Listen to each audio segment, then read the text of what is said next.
안녕하세요. 서울에 살고 있는 평범한 30대 기혼 여성입니다. 저는 현재 서울의 한 백화점 매장에서 근무하고 있습니다. 연말이라서 쇼핑하러 오는 사람들이 엄청나게 많아요. 그래서 요즘 정말 눈코 뜰 새 없이 바쁘게 일만 하면서 지내고 있답니다.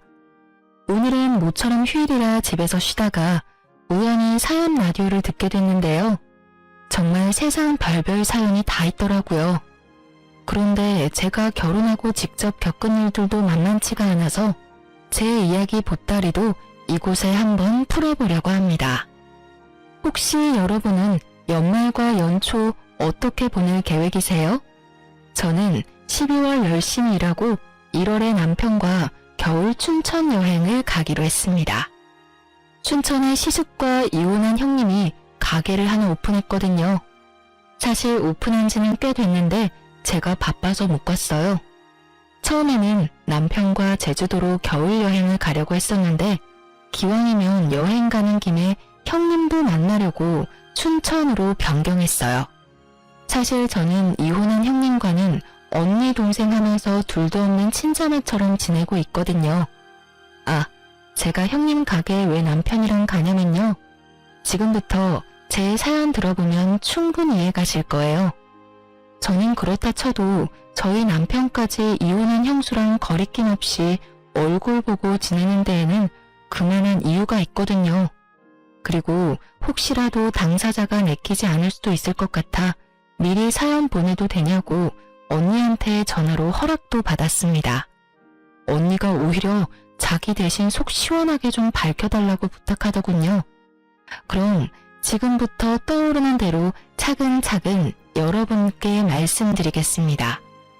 저는 집안 사정이 그다지 좋은 편이 아니었어서 고등학교 졸업하자마자 백화점에서 일을 했습니다.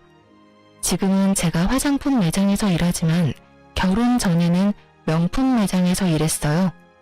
그때 저와 남편은 직원과 고객으로 처음 만났습니다. 그 당시 저는 제가 번 돈으로 엄마에게 생활비를 주고 나머지 남는 돈으로는 열심히 저를 꾸몄습니다. 어려서 스트레스를 어떻게 풀어야 하는지 잘 몰랐거든요. 그냥 휴일에 무작정 쇼핑으로 소비하는 게 일상이었습니다. 제 얼굴에 침 뱉기지만 솔직하게 말씀드리자면 지금과 달리 어릴 때의 저는 경제관념이 아주 엉망이었어요. 그래도 그나마 다행이었던 건 제가 이성관계에 전혀 관심이 없어서 다가오는 남자들은 다 거절했습니다. 사실 막연하게 호기심은 있었는데 일하느라 지쳐서 연애 따위 꿈도 못 꿨었죠. 그러다 남편을 만나 서로 첫눈에 반해서 저는 첫 연애이자 마지막 연애를 시작할 수 있었습니다. 신기하게 아무리 바빠도 연애가 가능하긴 하더라고요. 저는 남편 만나서 사랑을 배웠고 시댁에서는 그 외에 다른 것들도 참 많이 배웠습니다. 그리고 조금 부끄럽지만 미래를 위해 저축하는 법도 남편과 연애하면서 습관을 들였죠. 그렇게 연애를 2년 정도 하고 저희는 결혼 약속을 했습니다. 처음 예비시댁에 인사드리러 가는 날에 잔뜩 긴장해서 몸이 굳었던 기억이 납니다.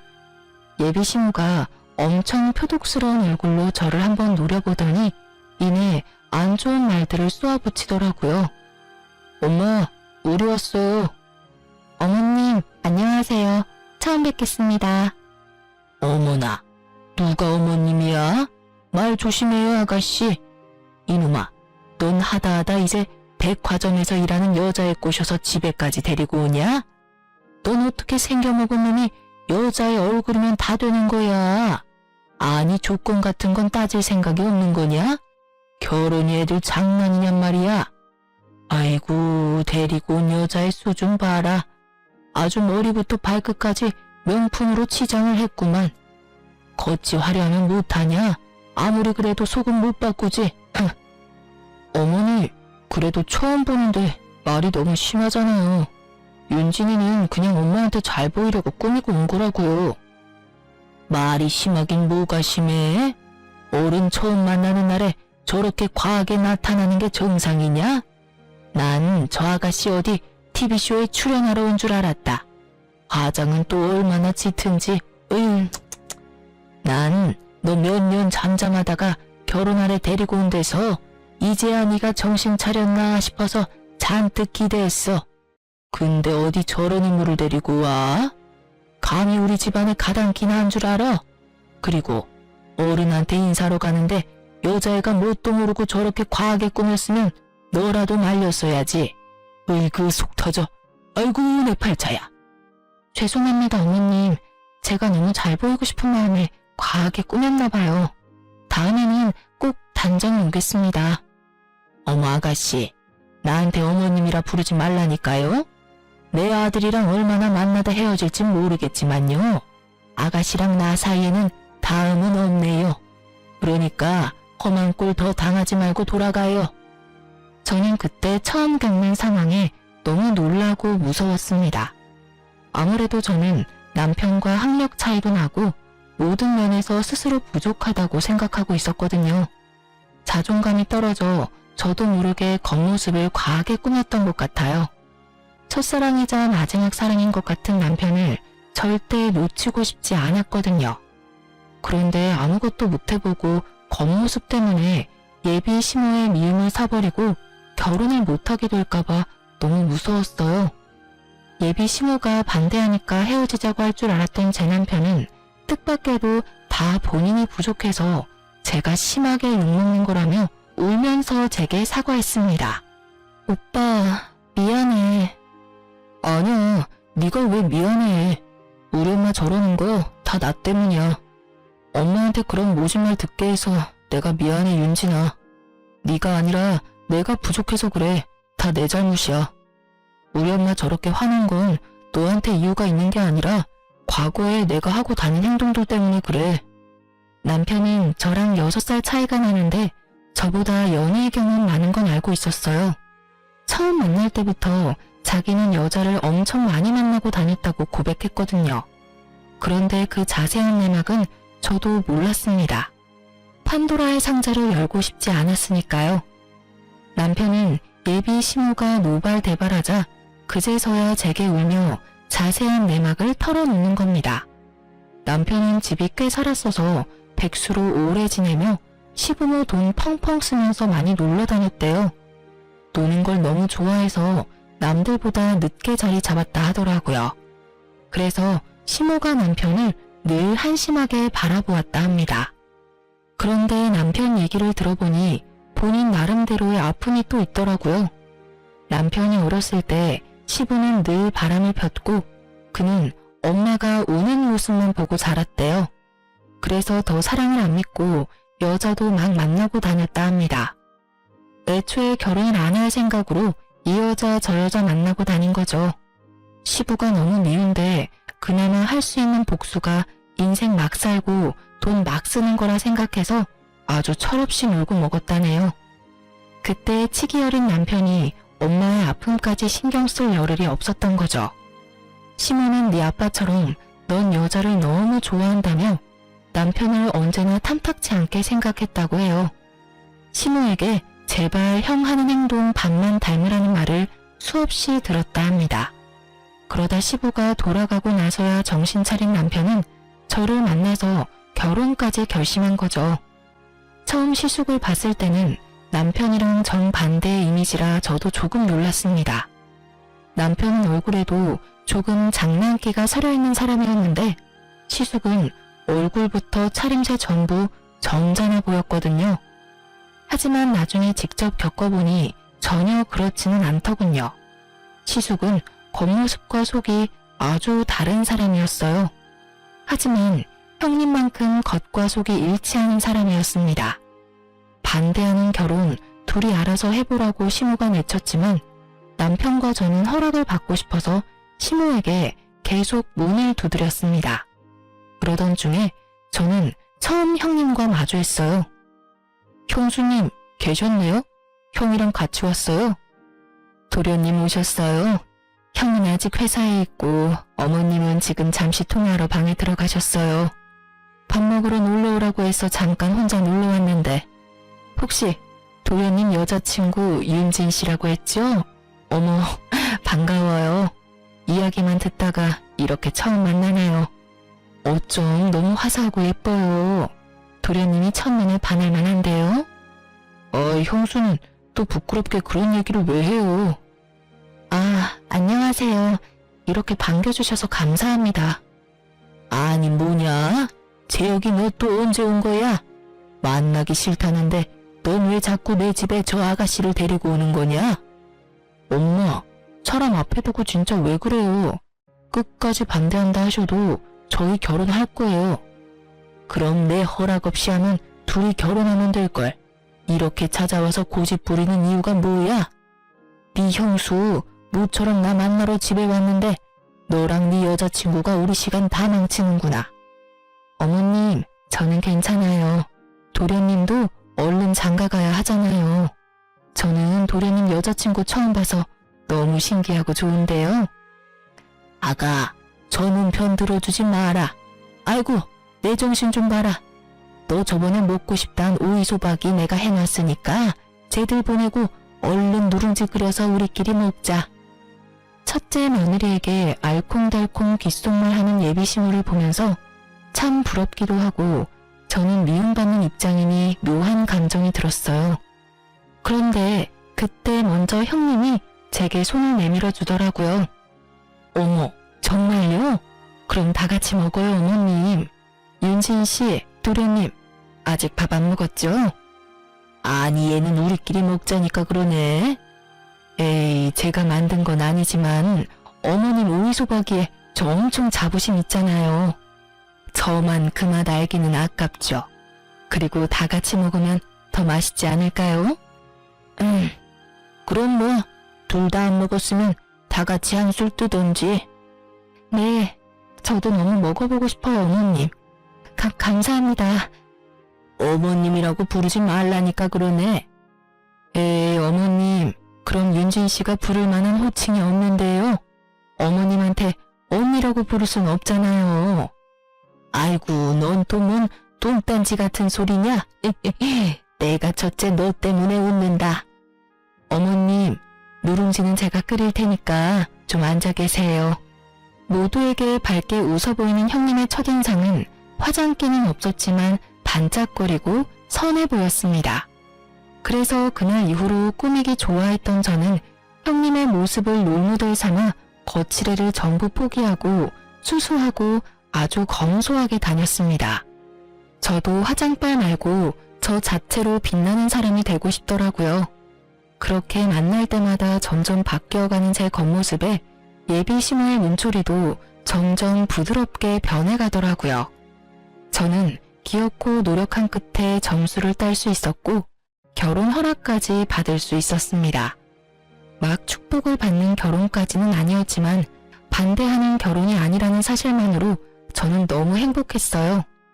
하지만 제가 변하는 모습을 보며 그렇게까지 결혼을 하고 싶냐며 안타까워하는 친구들도 있고 반응은 각양각색이었어요. 조언을 넘어서 비난하는 친구들도 있었죠. 저는 아랑곳하지 않고 자주 어울려 놀았던 친구들과는 만나지 않고 자연스레 멀어졌습니다. 그때 제 곁에 남은 몇 안 되는 친구들이 지금도 곁에 남아있어요. 지금 생각해보면 제 인생에서도 아주 잘한 일이라 생각합니다. 그런데 저는 결혼하면 다 끝난 줄 알았는데 하고 보니 또 구박받을 일이 많더라고요. 저희 형님은 어디 가서 못 만날 아주 착한 사람이었습니다. 하지만 형님만 예뻐하고 저를 구박하고 차별하는 시모의 행동 때문에 자연스레 저는 형님을 질투하는 감정도 생겼고 속으로 형님을 조금 미워도 했습니다. 지금 돌이켜보니 참 제 마음대로 형님을 롤모델 삼았다가 또 미워하고 저 혼자 참 북치고 장구 많이 쳤네요. 그러다 제 질투심은 또 어떤 계기로 사라졌어요. 저는 결혼하고 시댁에서 맞이하는 첫 명절만큼은 시모에게 형님보다 더 예쁨 받고 싶었어요. 그런데 당연히 몇 년 일찍 시집 온 형님이 일을 잘했죠. 음식 장만하는데 형님은 익숙하게 시모를 돕는데 저는 느리고 서투른 칼질도 모자라 음식을 태우기 시작했어요. 아유, 둘째, 너는 살면서 요리랑 아예 담쌓고 지냈니? 난 며느리 한 명 더 생겨서 이번 명절은 좀 수월하게 지나가나 했다. 그런데 어째 너 실수 수습하느라 우리가 더 힘들구나. 죄송해요, 어머님. 근데 저도 배우면 금방 늘지 않을까요? 그래도 둘보다는 셋이 낫잖아요. 참나 말이나 못하면. 지금부터 둘째 너는 시키는 일만 해라. 괜히 혼자 설치다가 사고치지 말고. 네. 아니면 동서 잠깐 방에 가서 좀 쉬다 올래? 방에서 쉬고 오라는 형님의 말에 속으로 꽤나 당황했습니다. 형님이 저를 그 상황에서 배척하는 건가 싶었거든요. 네? 뭐 첫째 말대로 그렇게 하는 것도 나쁘지 않겠구나. 아가, 항상 나랑 둘이 하다가 한 명 더 끼니까 도리어 정신이 없지? 예, 나머지는 나랑 첫째가 마무리할 테니 넌 방에 들어가 있어라. 차라리 그게 더 도움되겠다. 지금은 뭐 정신 사나워서 온? 아, 그게 아니라요, 어머님. 동서 백화점에서 종일 구두 신고 힘들게 일하니까 오늘만큼은 좀 쉬었으면 해서요. 들어보니까 이번 주 내내 일했는데 오늘 하루 딱 쉬고 내일 또 출근한대요. 어머님이랑 저는 워낙 해왔던 거라 손에 익었는데 아직 동서는 그렇지 않잖아요. 형님, 저는 걸핏하면 혼자 열등감에 사로잡히곤 했는데 저를 진심으로 걱정하는 형님의 눈빛과 말은 엄청 감동이었어요. 그런 거라면 형님, 어머님, 저 이제 실수 안 할게요. 간단한 거라도 도울 수 있게 해주세요. 저만 가서 어떻게 쉬어요? 저 하나도 안 힘들어요. 오히려 혼자 쉬는 게 더 힘들어요. 우리가 힘들어 이거사. 그럼 사고 치지 말고 지금부터 딱 하라는 것만 해라. 알겠냐? 네. 잘해내고 싶었지만 참 야속하게도 저는 긴장한 탓에 손에 땀이 계속 났고 결국 시모가 아끼는 그릇을 놓쳐 깨트리기까지 했습니다. 쨍그랑하는 소리에 시모는 참을 대로 참았다며 제게 소리를 질렀어요. 너 정말 오늘 와서 사고만 치고 한 게 뭐가 있냐? 그거 첫째가 선물해준 비싼 접시야. 너 이 귀한 접시 어떡할 거야? 어머님, 정말 죄송해요. 손이 미끄러워서 그만. 넌 어디 네 형님 반만이라도 따라가 봐라. 내가 업고 다니지. 옷 좀 그렇게 죄다 엉성하니? 속 터진다 정말. 어머님, 일단 위험하니까 방에 잠깐 들어가세요. 저랑 동서가 바닥부터 치울게요. 시모에게 혼나니까 놀라서 손은 더 말이 안 듣더라고요. 깨진 접시 조각을 맨손으로 치우려는데 형님은 바로 제 손을 저지하고 고무장갑을 끼곤 저 대신 바닥을 청소했습니다. 동서, 그러다 예쁜 손 다쳐. 내가 할 테니까 잠시 앉아있어. 죄송해요, 형님. 청소 후에 형님은 다 같이 마실 수 있게 차를 우리더니 시모와 제게 내밀었습니다. 놀라서 몸이 굳었을까 봐요. 아가, 역시 너는 센스가 타고났구나. 에이, 어머님, 혹시 저 처음 시집 왔을 때 기억나세요? 자꾸 저 띄워주시면 저 동서 보기 창피해요. 형님이 배시시 웃자 시모는 갑자기 웃음보가 터졌습니다. 영문을 모른 채 저는 두 사람을 보면서 차만 홀짝이고 있었죠. 어머, 아유, 내가 이제 늙었나 보다. 잠시 망각했어. 그래, 너에 비해 둘째는 양반이구나. 둘째 너 지금 손 빠르고 꼼꼼한 네 형님이 처음 우리 집 왔을 때 어땠는 줄 아니? 글쎄, 자기가 음식 혼자 다 하겠다고. 어머님, 저만 믿으세요. 하길래 믿고 외출하고 돌아왔더니 글쎄, 해 떨어질 때까지 거실 소파에 대자로 뻗어 자고 있었단다. 그래놓고 하는 말이 잠들어서 음식을 하나도 못했대. 아이고 배꼽이야. 정말 형님이요? 그래. 네 형님이 그랬어. 그래놓고 지도 놀랐는지 내 불호령에 벌떡 일어나서는 이제라도 빨리 해보겠다면서 잠결에 기름이라고 식초를 후라이팬에 냅다 둘러서 후라이팬에 불을 냈지 뭐냐. 그래서 불이 쉽게 안 꺼져서 주방에 소화기 뿌리고 난리 났었죠. 어머님, 그때 저한테도 아까처럼 말씀하셨었는데 기억나세요? 예, 너 그거 내가 아끼는 후라이팬인데 어쩔 거냐? 하셨잖아요. 아까 동서 보는데 저 보는 줄 알았다니까요. 그래, 그랬었지. 너 정말 손 많이 갔어. 저 혼내느라 눈물이 마를 날이 없었잖아요. 신나서 형님의 실수 에피소드를 말하는 시모와 맞장구 치며 웃는 형님을 보면서 비로소 긴장이 풀리더군요. 형님이 일부러 저 덜 혼나게끔 옛날 이야기를 꺼낸 것 같아서 그 마음이 참 고마웠습니다. 그렇게 저는 시모에게 혼날 때도 있었지만 형님에게 위로도 받고 점점 살림에 익숙해지고 시댁 식구들에게 스며들어갔습니다. 그러다 보니 시모의 불호령은 점점 사라졌고 저도 둘째 며느리로서 예쁨을 받으며 지냈어요. 하지만 그 행복도 길지 않았습니다. 얼마 안가 시모가 교통사고가 크게 났거든요. 시모가 그때 심하게 다쳐서 저와 남편도 물론 많이 슬퍼했는데요. 시모 교통사고 소식에 저희 부부와 시숙보다 형님이 더 많이 울었고 울다 실신까지 했습니다. 어머님, 일어나 보세요. 어머님, 저희 왔어요. 형님, 괜찮으세요? 저는 쓰러진 형님을 챙겼고 형님은 제가 생각했던 것보다 강했습니다. 다시 정신 차리자마자 시모를 간병할 준비를 하더군요. 그리고 의외로 효자인 줄 알았던 시숙은 잠깐 얼굴을 비추고 병원에는 잘 나타나지 않았습니다. 형님은 그런 무심한 아들을 대신하듯 중환자실 면회 때 그 잠깐에도 따뜻한 물수건을 미리 준비해서 시모 얼굴과 손, 발을 열심히 닦아냈습니다. 저와 남편은 그런 형님을 보고 또 한 번 많이 배웠습니다. 그리고 형님은 시모 누워있는 동안 혈액순환이 잘 되어야 한다며 짧은 면회 시간 끝날 때까지 발바닥을 열심히 주물렀죠. 그 사랑 덕분인지 시모는 회복이 빨랐고 의식을 차린 후 일반 병동에 옮겨졌습니다. 얘들아, 고맙다. 내가 너희한테 큰 빚을 졌구나.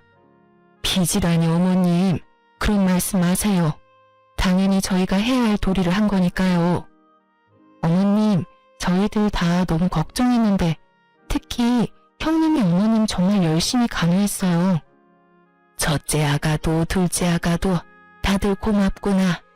그런데 재호가, 이 형 재훈이는 어딨냐? 어머님, 그이는 일이 바빠서 오늘 못 왔어요. 죄송해요. 아니다, 괜찮다. 안 보여서 하는 말이지 뭐. 엄마, 형 대신 내가 있잖아. 이제 절대 아프면 안 돼요, 엄마. 그래, 이제 그럴 일 없을 거다. 내가 우리 아들들한테도 고마워. 그나저나 재훈이도 얼굴 보고 싶었는데 요즘 일이 많이 바쁜가 보구나. 그때 형님은 어딘가 불편한 얼굴로 웃어 보였어요. 저는 뭔가 이상하다 눈치는 챘지만 무슨 사정이 있겠지 하고 묻지는 않았습니다. 그때부턴 형님과 제가 번갈아 가면서 어머님을 간호했어요. 하지만 저는 백화점에서 일을 하고 있어서 형님이 거의 다 한 거나 마찬가지였죠. 저희 남편도 일이 무척 바빴지만 일주일에 한 번은 꼭 종일 시모 병원에 저와 함께 있었습니다. 그런데 아무래도 남편이 병원에 와도 남자니까 크게 할 수 있는 게 없는 겁니다. 시모는 화장실을 혼자 다닐 수 없어서 한동안 기저귀를 차고 있었는데 그런 시모의 기저귀를 남편이 직접 갈아줄 수 있는 것도 아니었습니다. 남편은 아들로서 무능한 마음이 든다고 괴로워했어요. 그래도 남편은 엄마의 기저귀는 직접 못 갈아도 병원에 가면 자기가 할 수 있는 일을 꼭 찾아서 작은 거라도 보탬이 되려고 노력했습니다. 예를 들면 물 떠오기, 손 발톱 깎아드리기, 다리 주물러드리기 등등 자질구레하지만 꼭 필요한 일들을 찾아서 했죠. 그리고 남편은 잊지 않고 제게 고맙다고 표현도 잘해줬습니다. 여보, 백화점 일하느라 우리 엄마 신경 쓰느라 요즘 당신 정말 고생이 많아. 정말 고마워. 나만 고생인가? 모두가 고생이지. 난 괜찮아. 그리고 형님이 거의 어머님 간병 다 하고 있잖아.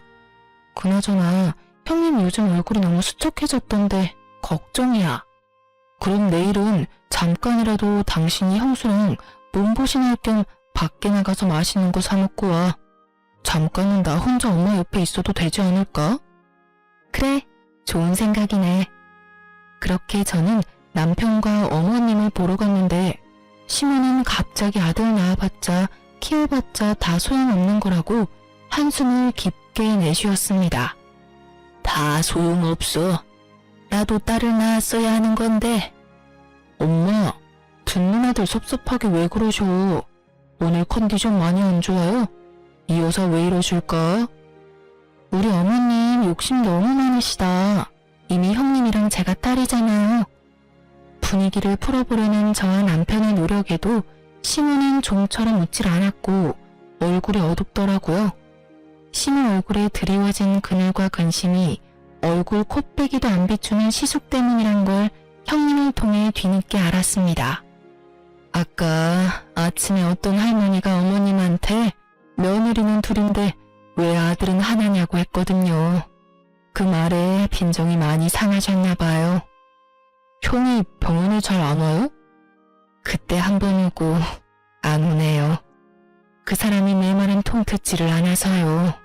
혹시 서방님이 형한테 병원에 좀 오라고 말해줄 수 있어요? 그럼 한 번은 올 것 같은데. 형수님, 혹시 형이랑 싸웠어요? 그게... 그럼 제가 형한테 직접 말해볼게요. 남편은 어떻게 시숙을 곧장 병원으로 불렀고 시모는 큰아들 오랜만에 보고 얼굴이 밝아졌습니다. 아이고, 우리 큰아들 왔어? 아이씨, 엄마, 아직도 소변줄하고 있어요? 병실에 지린내가 진동하네. 저건 도대체 언제 떼는 건데? 그런데 시숙은 잠깐 왔는데 오자마자 한다는 말이 너무 충격적이었어요. 인사도 없이 그 말을 남기고 시숙은 인상을 팍 쓰고 병실을 나가버렸어요. 그 모습에 충격받은 듯한 시모의 얼굴 보고 제 남편은 오히려 애써 아무렇지 않은 듯 너스레 떨었어요. 소변통 들고 비우고 온다 말하며 뒤따라 병실을 나갔습니다. 엄마, 나 이거 소변통 비우고 형 찾아올게요. 바람핀 시부가 죽고 유산은 많이 남겼지만 그 돈으로 1인 병실 안 쓴다던 시모였어요. 하지만 저희 남편이 절대 1인실 아니면 2인실 해야 한다고 고집부려서 시모는 2인 병실 쓰고 있었습니다. 만약 시모가 다인실을 쓰고 있었으면 시숙의 망언이 사람들 앞에서 무슨 망신이었을까 아찔했습니다. 게다가 한 명이지만 다른 환자도 있는 곳에서 큰아들한테 무시당한 시모가 꽤나 큰 충격을 받았는지 눈가에 눈물이 맺히는 걸 볼 수 있었어요. 근데 저놈이 지금 나한테 무슨 말을 한 거냐? 어머님, 괜찮으세요? 좀 망할 놈의 자식이. 형님이 시모를 챙기는 사이 저는 혹시 몰라 남편을 따라 나섰습니다. 그때 처음으로 형한테 반기를 든 남편을 보게 됐습니다. 소변통 든 저희 남편이 흥분해서 시숙이랑 싸우고 있었죠.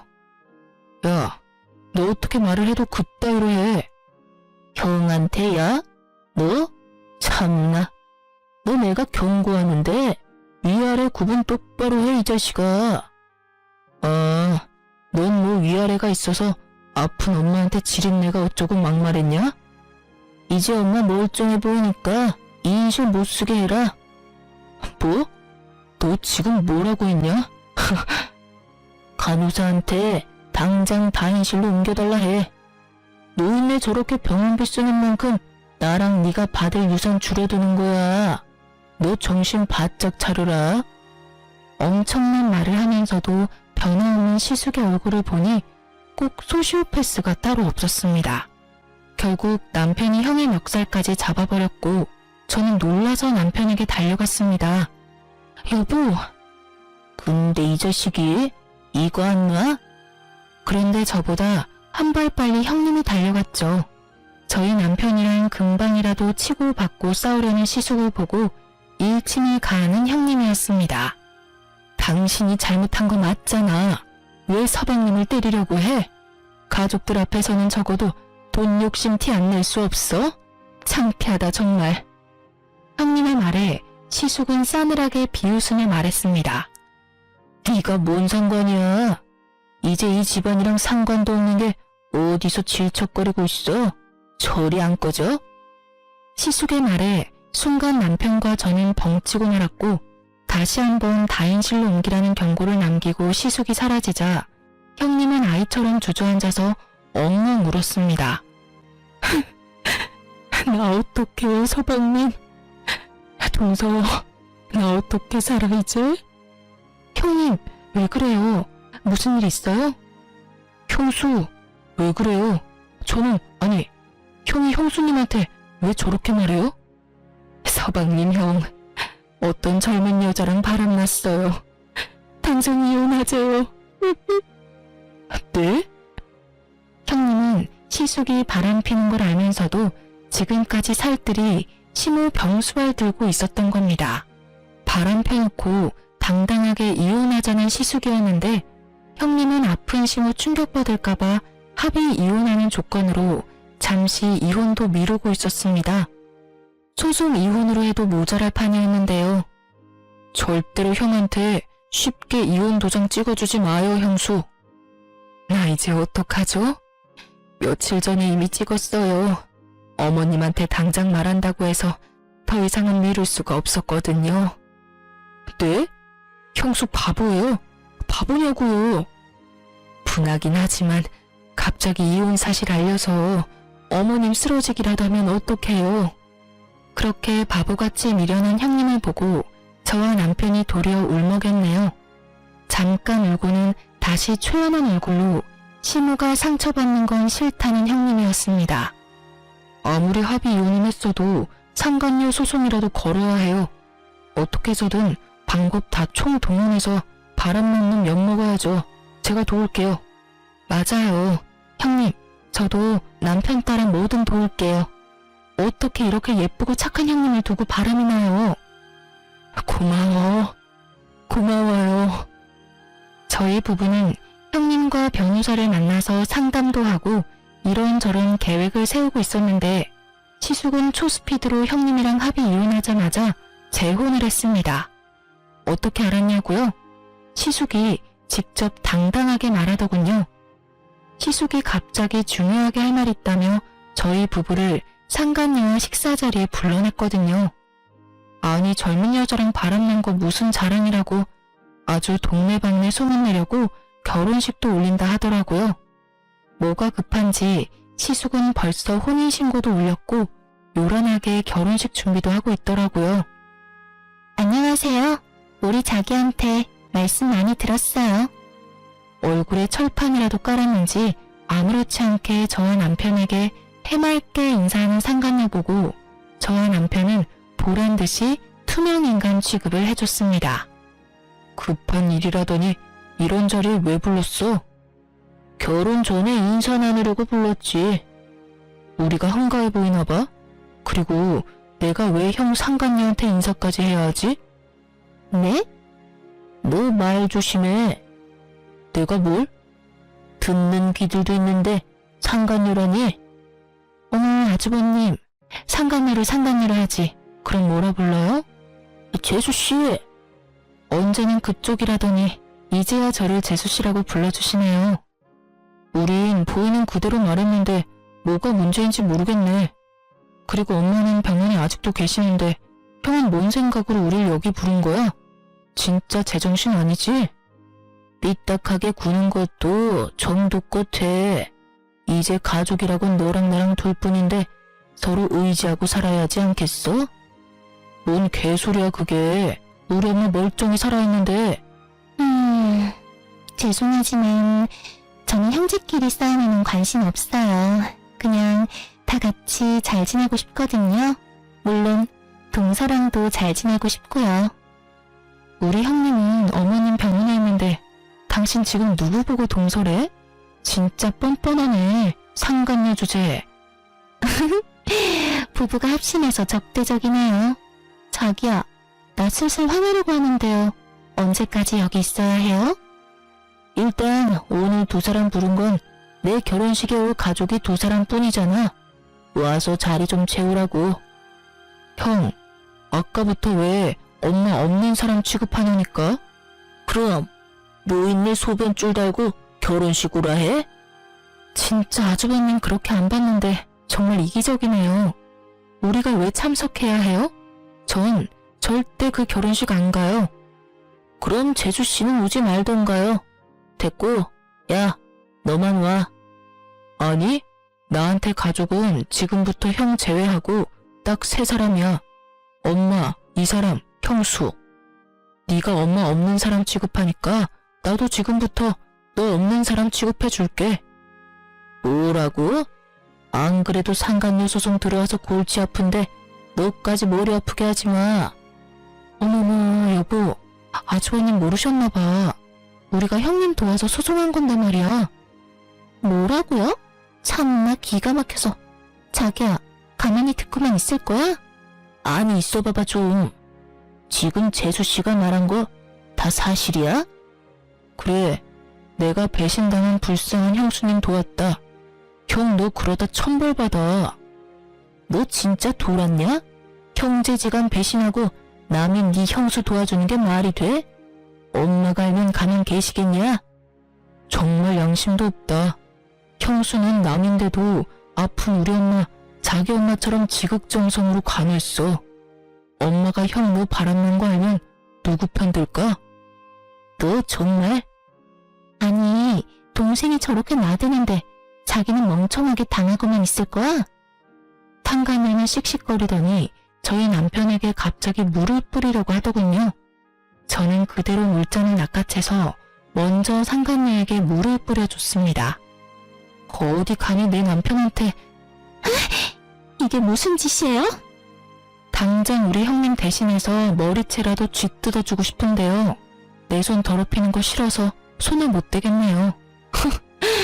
냉수나 차렸으니까 정신 좀 차리고 살아요. 상간녀가 자리를 박차고 나가니까 시숙은 두고 보자며 같이 따라 나가더군요. 그리고 얼마 후 병원에서 할 치료를 다 끝낸 시모는 몸은 여전히 불편해서 한동안 요양병원으로 옮겨 지내기로 했습니다.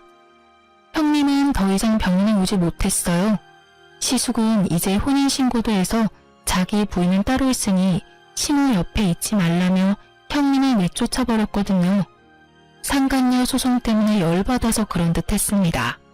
어머님, 앞으로 저 없을 때는 간병인이 올 거예요. 간병인? 혹시 첫째한테 무슨 일 생긴 건 아니지? 시모는 영문도 모른 채 갑자기 사라진 형님을 계속 찾았습니다. 형님을 걱정하는 시모에게 결국 저희 부부는 사실대로 털어놓았어요. 사실은요, 어머님. 엄마, 놀라지 말고 잘 들어요. 모든 이야기를 전해 들은 시모는 충격을 받은 듯해 보였지만 쉽게 무너지지 않았어요. 아주 비장한 표정을 지어 보였습니다. 있어 봐라. 내가 알아서 하마. 그 말 한마디가 얼마나 든든하고 멋져 보였는지 모릅니다. 그 이후로 시모는 온 가족을 시모의 요양병원에 다 불러 모았습니다. 이번엔 시모에게도 인사를 시킬 생각인지 시숙이 재혼한 상간녀를 데리고 나타났습니다. 엄마, 좋았어요. 그래, 장남 왔냐? 동 얼굴 보기 어렵구나. 얼마 만에 보는지 모르겠어. 죄송해요. 그럴 일이 좀 있었어요. 안녕하세요, 어머님. 그쪽은 누구? 엄마 아픈 사이에 저한테 많은 일들이 있었어요. 다 말씀은 못 드려요. 부부간 말하지 못할 사정이 있었거든요. 그 사람이랑은 이혼도 합의해서 잘했고 저는 진짜 제짝 만나서 재혼했어요. 시숙이 말을 워낙 청산유수처럼 해서 가만 들어보니 마치 본인 잘못한 거 하나도 없다는 듯 상황 설명을 하더군요. 그래서 뭐 이혼했다는 거냐? 예, 재혼도 그 사이 했고? 네, 결혼식은 좀 이따 올릴 건데 혼인신고 먼저 했어요. 그래서? 왜? 그동안 코빼기도 안 보이더니 이제서야 새 부인 데리고 나타난 이유가 뭐냐? 그게 저 요즘 사업이 좀 어려워져서요. 엄마가 좀 도와주셔야겠어요. 그래? 2억 정도 필요해요. 2억 달라는 말을 시모에게 아무렇지 않게 꺼내는 시숙을 보고 저와 남편은 깜짝 놀랐습니다. 뻔뻔한 것도 정도가 있잖아요. 게다가 시숙은 결혼식 비싼 호텔에서 해야 한다며 돈을 펑펑 쓰고 있었거든요. 사업이 어려운 와중에도 시숙은 바람피고 무리하게 재혼하느라 사치하고 있었던 거예요. 놀란 저희 부부와 달리 잠자코 듣던 시모의 얼굴에는 표정 변화가 없었습니다. 안 그래도 나 죽고 나면 유산은 어떻게 할지 모두에게 말해주려고 오늘 불렀다. 내가 한 번도 돈 관련해서 따로 얘기한 적 없으니까 다들 궁금도 했겠지. 이번에 교통사고 나면서 깨달았어. 참, 언제 어디서 어떻게 죽을지 알 수 없는 게 이놈의 인생이야. 그래서 미리 내가 정리를 좀 하려 한다. 저는 그 순간 상간녀에게 해실거리며 웃는 시숙의 악마 같은 모습을 또 봐버렸습니다. 정말 역겨웠어요. 하지만 어머님이라고 눈이 없을까요? 그네, 넌 돈 얘기하니까 대놓고 좋아하는구나. 그런 거 아니에요, 엄마. 그런데 그냥 유산 나눠주면 재미없지. 나도 보험은 들어놔야 할 거 아니야?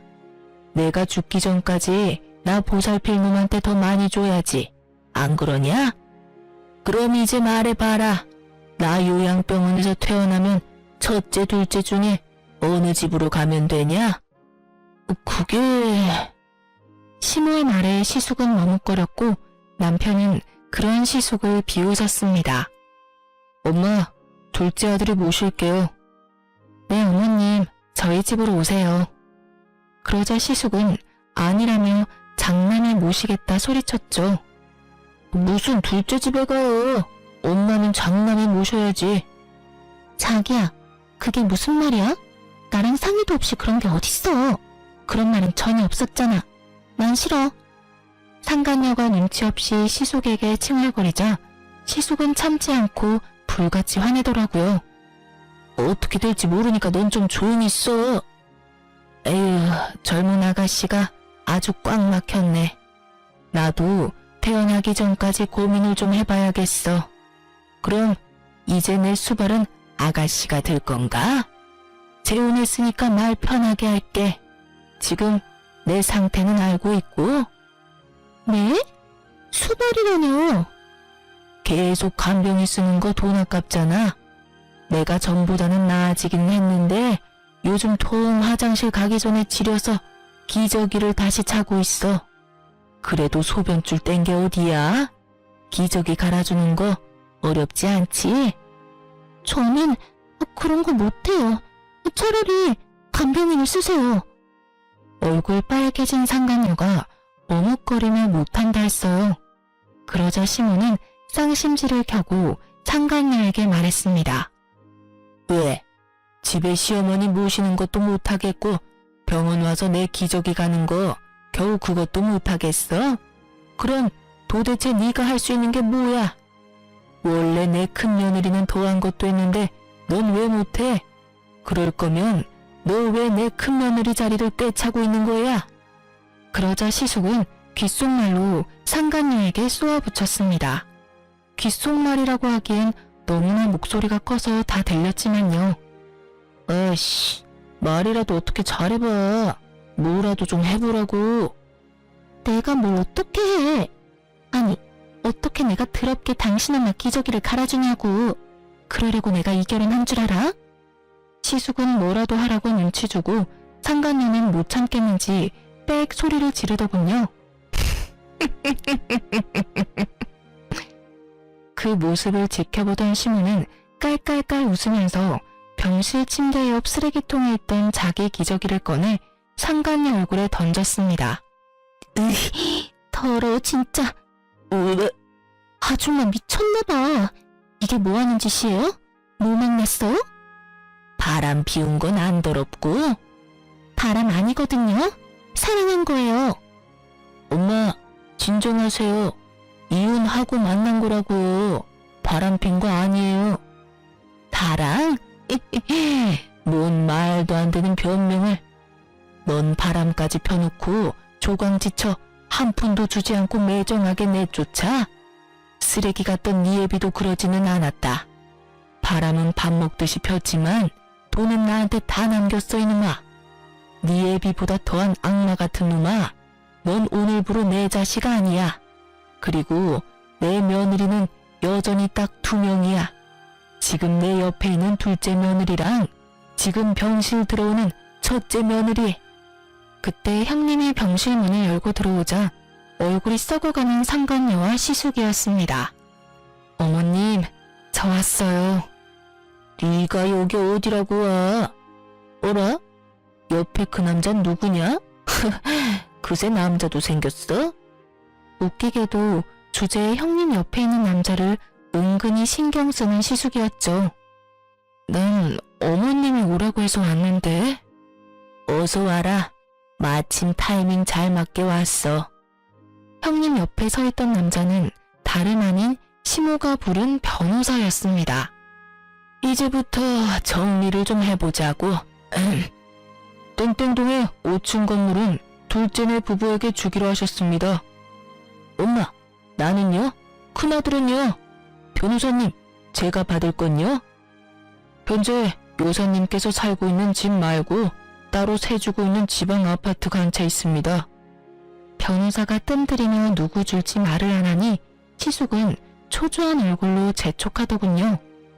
일단 그 아파트 말고 첫째 아들분께는 통장을 넘기기로 하셨습니다. 물론 지금 당장 진행하는 게 아니라 모든 재산은 피상속인이 사망하시고 난 뒤에 유산으로 상속받는 겁니다.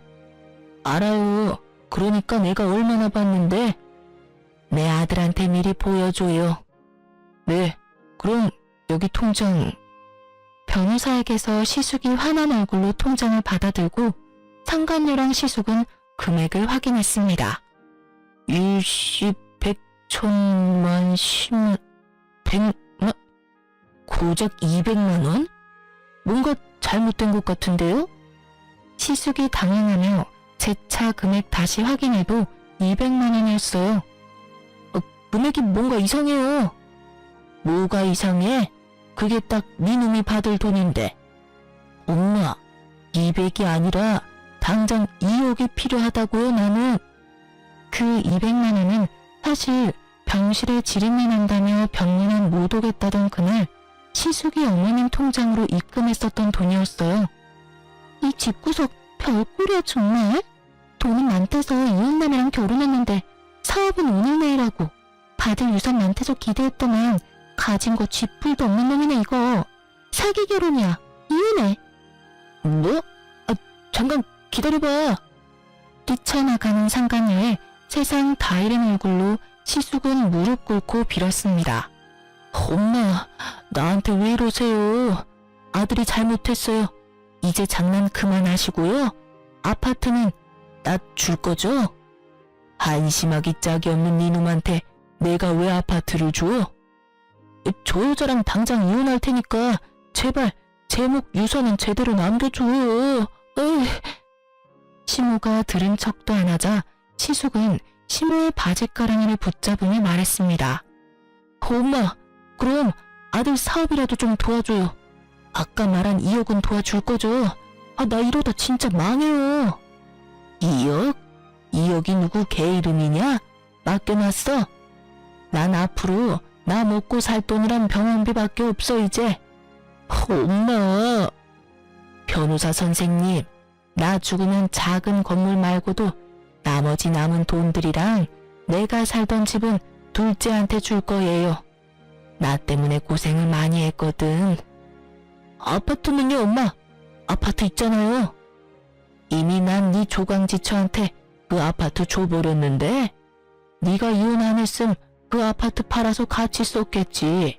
멍청한 놈. 어디 지 아빠랑 똑같은 짓거리를 해? 꼴도 보기 싫다. 다시 내 앞에 나타나지 마라. 뭐라고요? 야, 너 사실이야? 그런 걸 받았으면 나한테 말을 했어야지. 몰랐니? 탐낼 걸 탐내. 어머님이 나 평생 고생만 하고 불쌍하게 이혼당했다고 너 대신 위자료 챙겨주신 거거든? 어머니, 제발요. 무슨 생각으로 그러신 거예요? 참나, 이제 내 손 떠난 것들이다. 네 마누라한테 사과하고 빌어보던가. 여보, 내가 미안해. 내가 잘못했어. 가증스러워. 형님은 펑펑 울고 있는 시숙의 뺨을 사정없이 날렸습니다. 그래, 때려. 마음 풀릴 때까지 차라리 날 때려. 넌 평생 반성해야 해. 근데 말야 어쩌지? 난 너랑 다시 합칠 생각도 없고 내 돈 나눠줄 생각도 없어. 지금껏 넌 네 생각만 해왔잖아. 나랑 내 아들은 손가락 빨고 살라고 그렇게 매정하게 버려놓고 잠 잘 오디? 그리고 너 어머님 병실에 있을 때 한 번이라도 말 따뜻하게 해본 적 있어? 가족들 먼저 버린 건 당신이야. 일어나. 이제 와서 불쌍한 척 거짓 눈물 흘리지 마. 그동안 엄마랑 형수한테 피눈물 나게 한 건 형이잖아. 시모는 끝까지 시숙을 외면했고 남편은 짐승처럼 울부짖는 시숙 멱살을 끌고 병실에서 나갔습니다. 시모는 시숙이 사라지자마자 결국 눈물을 훔치며 말했죠. 아가, 이런 한심한 꼴 당하게 해서 미안하다. 내가 아들을 한참 잘못 키웠어. 정말 미안하다. 어머니, 아니에요. 그 뒤로 시숙은 가족들이 모두 외면하자 혼자 사업 살려보겠다고 무리하게 대출받고 여기저기 돈을 빌리며 아등바등 사는 듯 했습니다. 대출금 갚는 것만 월 몇백이라서 남편에게 빌빌 기면서 한 번만 돈 좀 빌려달라고 구걸한 적도 있었어요. 남편은 형에게 그러게 왜 똑바로 살지 않았느냐고 네 업보라며 절대 한 푼도 빌려주지 않았습니다. 시숙은 그렇게 대출까지 끌어다 썼지만 결국 사업도 망하고 빚만 가득한 폐인이 됐습니다. 상간녀는 당연히 시숙 버리고 도망간 지 오래였고요. 잘못에 비해 택도 없이 적은 금액이긴 했지만 형님은 상간녀 소송으로 위자료도 받았습니다. 그렇게 멀끔하고 점잖아 보였던 시숙은 인생 쫄딱 망하고 고시원살이를 하고 있어요. 형님은 앞서 말했던 것처럼 친정엄마랑 춘천에서 장사를 하고 있는데 말 그대로 초대박이 나서 아주 바쁘고 재밌게 살고 있습니다. 조카도 이번에 고등학교 들어가는데 공부 잘해서 기숙사에 들어가서 살고 있고요. 안타깝게도 어머님 말대로 죽음은 갑자기 찾아왔고 저희 어머님은 1년 전 돌아가셨습니다. 시숙은 어머님 장례식장에 나타나지도 않았습니다. 재산을 받지 못한 것에 아직도 앙심을 푸는 것 같아 보였어요. 그래도 부모이고 핏줄인데 어쩜 이리 무정할까요? 그 뒤로 어머님 유산은 어머님이 말한 대로 다 받았습니다. 형님은 그 아파트 팔아서 가게 여는데 조금 보탰고 나머지는 공부 잘하는 조카 나중에 유학 보내줄 거래요. 피 안 섞인 시무를 살뜰히 간병하고 의리 지켜서 결국 행복해진 저희 형님. 아직까지도 저는 대단하게 느껴집니다. 평소에 좀 무뚝뚝할지라도 바람만이라도 안 폈으면 시숙이 시모의 유산을 받을 수 있었을까요? 생각해보니 겉도 아닐 것 같네요. 멍청하게 돈도 가족도 모두 잃은 시숙 보면서 저희 남편은 더 올바르게 살려고 노력하고 있습니다. 아빠와 형을 절대 요만큼도 닮고 싶지 않다면서요. 절대 하늘은 손바닥으로 못 가리는 것 같아요. 시숙과 형님 보면서 결국 마지막에는 착한 사람이 이기고 나쁜 사람이 벌 받는다는 걸 저는 간접적으로 경험했습니다. 어머님이 마지막 순간 했던 말이 저는 아직까지도 마음이 아파요. 남편에게 제발 너라도 가정 지키고 행복하게 살아라 라고 하셨거든요. 원래도 착한 저희 남편은 시모의 마지막 말처럼 가정에 정말 충실하고 있습니다. 남편과 저는 서로 의지하면서 잘 살고 있습니다. 하늘에서 저희 어머님도 상처 없이 잘 지내셨으면 좋겠습니다. 그럼 지금까지 제 긴 사연 들어주셔서 감사합니다.